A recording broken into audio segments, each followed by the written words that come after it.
او د ټولو نه اول را لا غدي کرا کړي د ټولو نه اول را لا غدي کرا کړي چې چایم تر اوسه په باور کې ګرځولای. مننه مهرباني. غزل مطلب ده چې څوک مې د زړګي په بامو در کې ګرځولای، چې څوک مې د زړګي په بامو در کې ګرځولای، هغه يم د حالاتو په مجمر کې ګرځولای. چې څوک مې د زړګي په بامو در کې ګرځولای، هغه يم د حالاتو په مجمر کې ګرځولای. او د ټولو نه اول را لا غدي کرا کړي، د ټولو نه اول را لا غدي کرا کړي چې چایم تر اوسه په باور کې ګرځولای. مننه مهرباني. د ټولو نه اول را لا غدي کرا کړي چې چایم تر اوسه په باور کې ګرځولای. ما شکر یو کیسه د انتشار چرته و نکړه، ما شکر یو کیسه د انتشار چرته و نکړه، ما شکر داسې زړه دې په زیګر کې ګرځولای. مننه. شعر ده چې ای عقله ګوره ستا د نیت ښه نه راته ښکاري، ای عقله ګوره ستا د نیت ښه نه راته ښکاري، هر وخت دې یم د زړه سره په شر کې ګرځولی. مننه. او دا زړه مې دا میرات زړه دا د هیچا په کار نه څه، دا زړه مې دا میرات زړه دا د هیچا په کار نه څه، ښه ډېر مې د دې ښکلو په در کې ګرځولی. مننه مهرباني. دا زړه مې دا میرات زړه دا د هیچا په کار نه شو، ښه ډېر مې د دې ښکلو په در کې ګرځولی. او ساغره دا چې پڼې ته خدای نه یم ورکړی، ساغره دا چې پڼې ته خدای نه یم ورکړی، زه مور د دعاګانو په لښکر کې ګرځولی. مهرباني.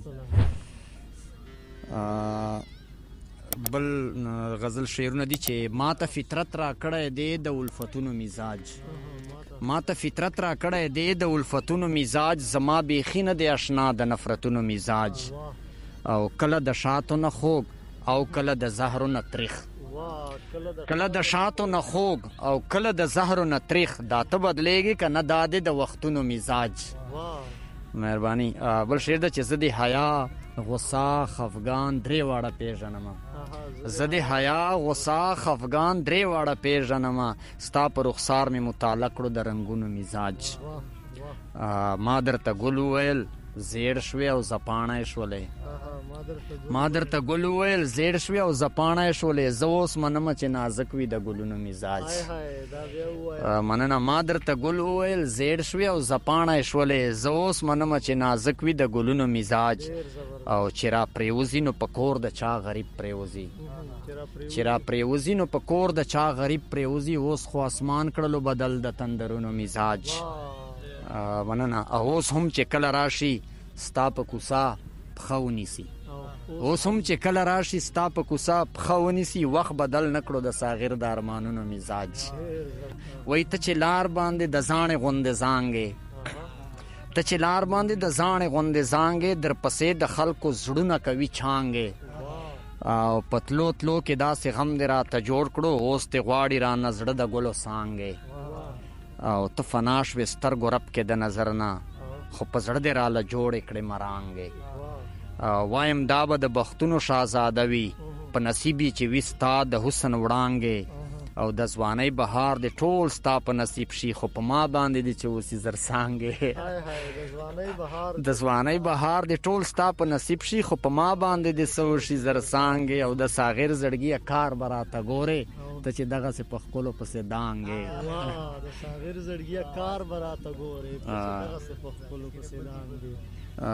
نور خو بل غزل نوی غزل وایي څو شعرونه دي مقطع یې نسته چې دغه دا کړي چې لیونی لیونی چارې سړی، دغه دا کړي چې لیونی لیونی چارې سړی، زه خو دا وایم چې دغه وي د چارې سړی. دا چې رښتیا وایي او خلک ترېنه سر ټکوي، دا چې رښتیا وایي او خلک ترېنه سر ټکوي، خدای دې په لارې نه کړي دغسې بې لارې سړی. مننه. تا ته د خپلې بې حسۍ نه حیا نه در درومي، تا ته د خپلې بې حسۍ نه حیا نه در درومي، ګنې شرمېږي خو د خپل زړه له هندارې سړی. شعر ده چې حق د خپل کام وایي، دروغ سم په نرتوبه وایي، حق د خپل کام وایي، دروغ سم په نرتوبه وایي، نور خبرې کوي ډېرې مزېدارې سړی. او د سړیتوب دپاره ډېرې تقاضې پرتې دي، د سړیتوب د پاره ډېرې تقاضې پرتې دي ته خو چې سر ور پورې وینې هغه شمارې سړی ډېر زبردست د سړیتوب د پاره ډېرې تقاضې پرتې دي ته خو چې سر ور پورې وینې هغه شمارې سړی ډېره مننه صاغر صاحب خوشحال اوسئ